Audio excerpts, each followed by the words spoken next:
Welcome to worth yards. ఇది చూస్తున్నాం మనం 11 ఎకరాల నల్ల సైట్ అండి. ఈ సైట్కు మనకు 3 మూలల రోడే అండి.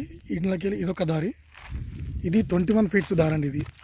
ఈ దారికి మొత్తం పొడుగుతా సైటే అండి. ఇది మొత్తం కనిపించే అంత సైటే అండి. ఇది మంచి రెడ్ సైడ్ 4 మూలలు సమానం ఉంటుందండి. ఇది చూస్తుంది మనం 11 ఎకరాల నల్ల సైట్ అండి. ఇది మొత్తం రోడ్ ఫేసే అండి.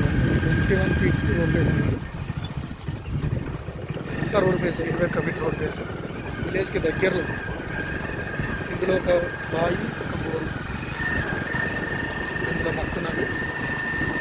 ఇది మనకు 1 ఎకర్ వచ్చేసి 35 lakhs చెప్తున్నారండి.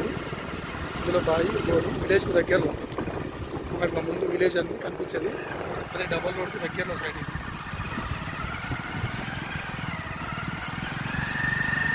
మొత్తం రోడ్ ఫేస్ అండి. అంతా రోడ్ ఫేసే, స్క్వేర్ ఫీట్ రోడ్ ఫేస్ అండి. ఇందులో పత్తి, మక్క, విలేజ్కి దగ్గరలో సైడ్ విలేజ్ అండి. ఇళ్ళకి బ్యాక్ సైడ్ కనిపించేది మనకి ఇల్లు. ఇది ఇల్లు అండి. ఇది ఇళ్ళకి వెనకాలనే సైడ్. ఇది కూడా కెనాల్ రూట్ అండి. ఇది కూడా కెనాల్ రూట్. ఇది ఇల్లే అండి. ఇది ఇళ్ళ ముందు మన డబల్ రోడ్.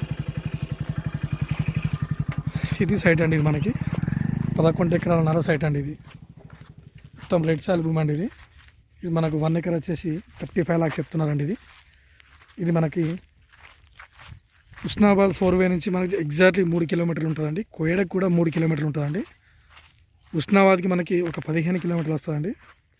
సిద్దిపేటకి మనకు 33 కిలోమీటర్ల దూరంలో ఉందండి. గజ్వేల్ మనకి 68 ఉందండి. షామీర్పేట నుంచి మనకి 98 కిలోమీటర్స్ ఉందండి. రెడ్ సాయిల్ భూమి అండి. ఫామ్ హౌస్కు చాలా బాగా సూట్ అవుతాయండి.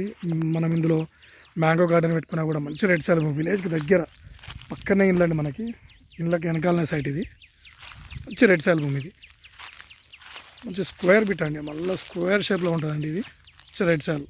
ఒక బోర్ ఉంది, బావి ఉంది, మొత్తం రోడ్ వేసేయండి. దీన్ని మనం ఒక 4